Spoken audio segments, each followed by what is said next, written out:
During the Civil War, women acted as soldiers, nurses, spies, and perhaps most influentially, abolitionists.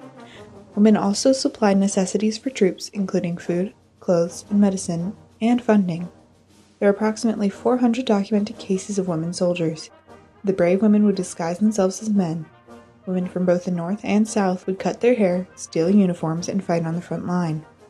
Women who did not fight in the battles looked poorly on those who did. Female soldiers were seen as the outcasts of society. Citizens believed that women who fought in them were mentally unstable. Lucretia Mott, Harriet Beecher Stowe, and Harriet Tubman each played a major role in the Civil War. Their unwavering bravery to promote the abolishment of slavery fueled the war and eventually led to the women's suffrage movements and the long road to equality.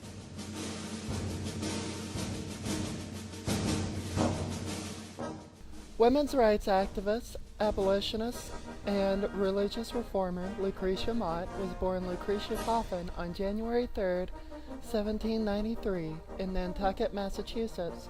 A child of Quaker parents, Mott grew up to become a leading social reformer.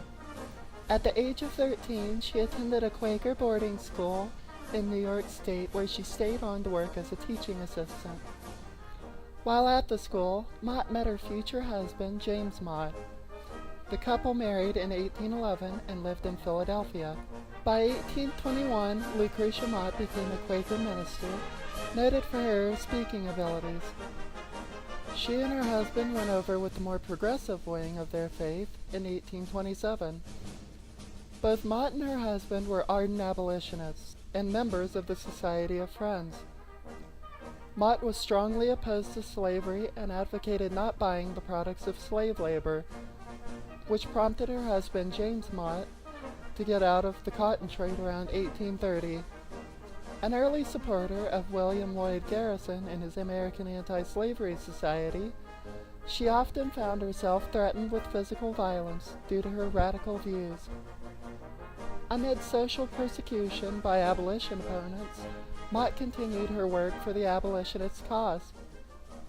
She managed their household budget to extend hospitality to guests, which included fugitive slaves, and she donated to charities. Mott was praised for her abilities to maintain her household while contributing to the cause. In the words of one editor, she is proof that it is possible for a woman to widen her sphere without deserting it. Mott and other female abolitionists also organized fairs to raise awareness and revenue, providing much of the funding for the anti-slavery movement. Women's participation in the anti-slavery movement threatened societal norms.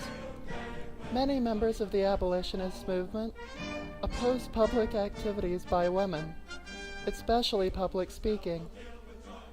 At the Congregational Church General Assembly, delegates agreed on the pastoral letter warning women that lecturing directly defied St. Paul's instructions for women to keep quiet in church. 1 Timothy 2:12.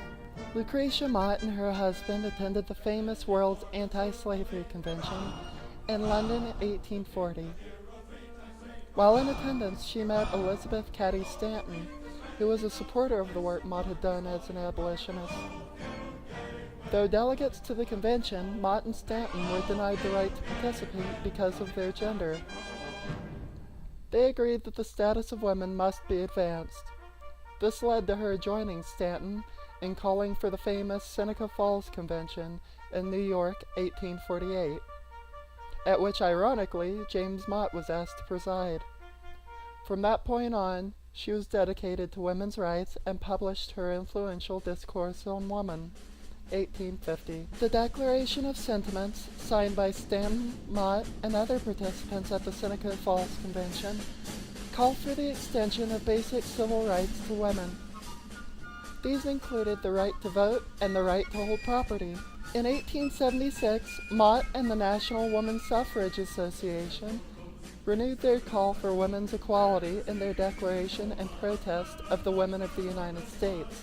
The document called for impeachment of United States leaders on the grounds that they taxed women without representation and denied women trial by a jury of peers. Though women did not receive the right to vote until 1920s, Mott lived to see several of the demands she had fought for come to pass, such as the right for women to hold property, independent of their husbands, and colleges that began admitting women.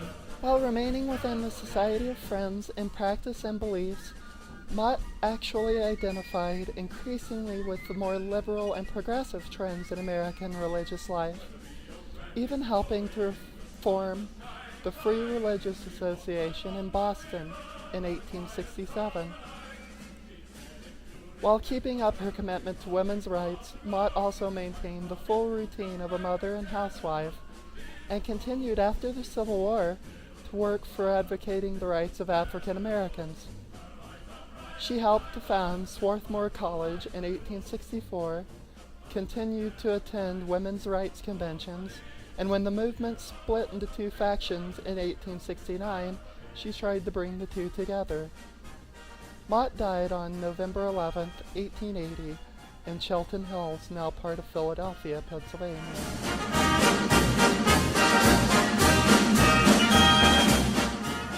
Best known for her book, Uncle Tom's Cabin, Harriet Beecher Stowe was an avid abolitionist. Her personal experiences fueled her passion to free the slaves. Born June 14, 1811, Stowe was the seventh of 9 children. Her father was a local preacher who held many sermons arguing against slavery. He pushed for social activism and became an influence to many citizens, including his daughter Harriet. Growing up in her father's wake, Harriet Beecher Stowe developed her negative opinion on slavery early. Stowe was taught to read and write by her aunt, Harriet Foote. She continued to pursue her education throughout her childhood. This included her attendance at Hartford Female Seminary, one of the first women's schools that provided a comprehensive curriculum instead of a curriculum based on social skills. At the age of 25, Harriet married Calvin Ellis Stowe. Over the next 14 years, they would have 7 children together. However, she would lose one of her sons when he was only 18 months old. Her son, Samuel Charles Stowe, died of a cholera epidemic in 1849. Harriet Beecher Stowe was devastated by the loss of her child. This devastation would later lead to her empathization with slavery. The Stowe family lived in Cincinnati, Ohio, and had befriended many families from Kentucky and Virginia.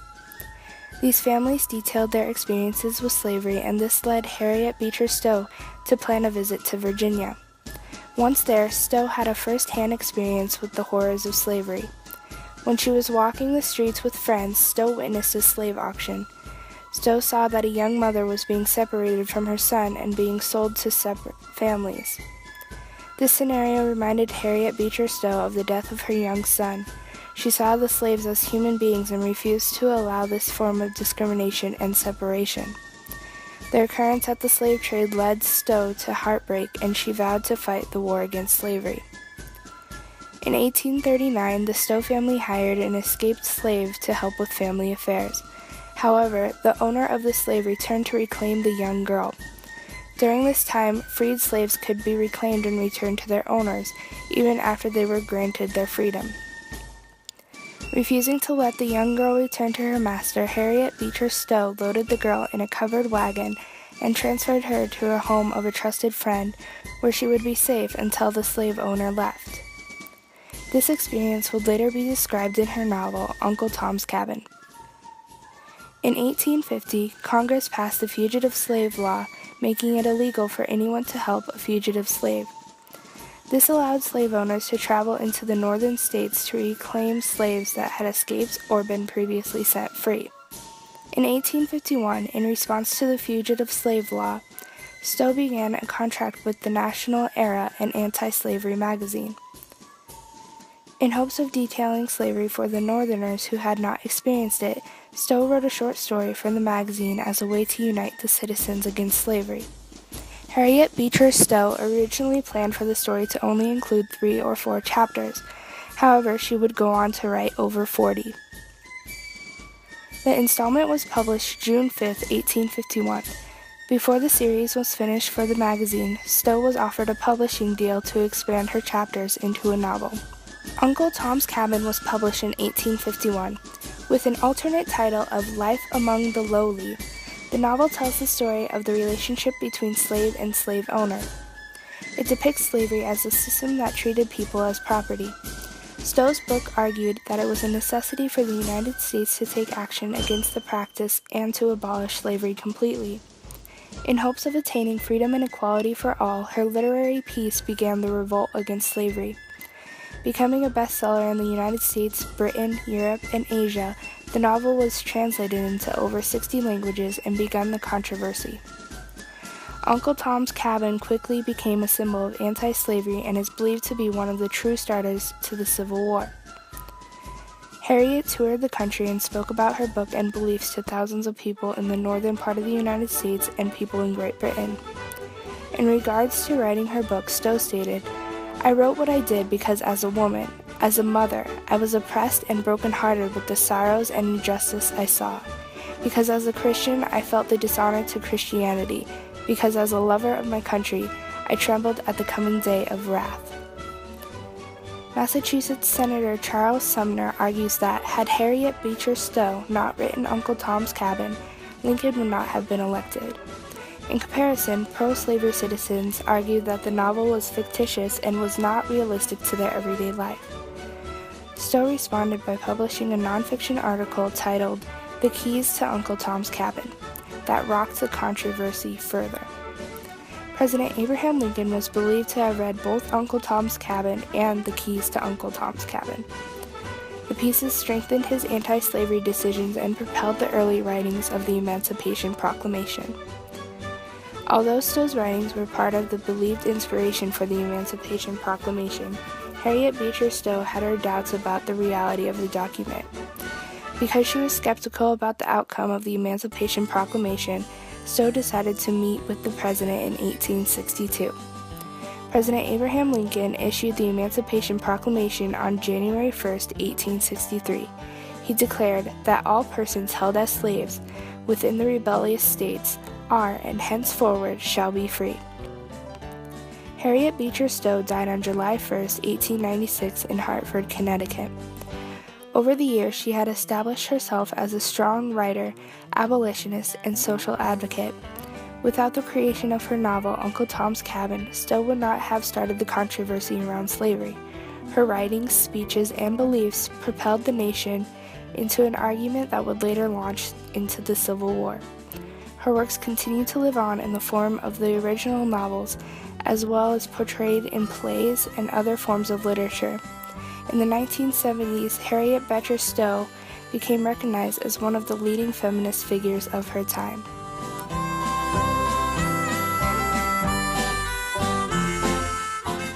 An abolitionist, a necessary part of the Underground Railroad, a Union nurse, and a Union spy during the war, Armintia Ross was born in the winter of 1819 or 1820 to Benjamin and Harriet Ross, who were slaves of Maryland's eastern shore. Her exact date of birth is unknown because slave owners do not often record birth dates. Armintia, aka Minty, was born into a large family of slaves as a descendant from a tribe in Ghana. Armintia later changed her first name to Harriet after her mother. Harriet Tubman was nicknamed Moses for leading so many slaves out of bondage to freedom. At a young age, Harriet was loaned out to another plantation, where she was put to work checking muskrat traps in rivers.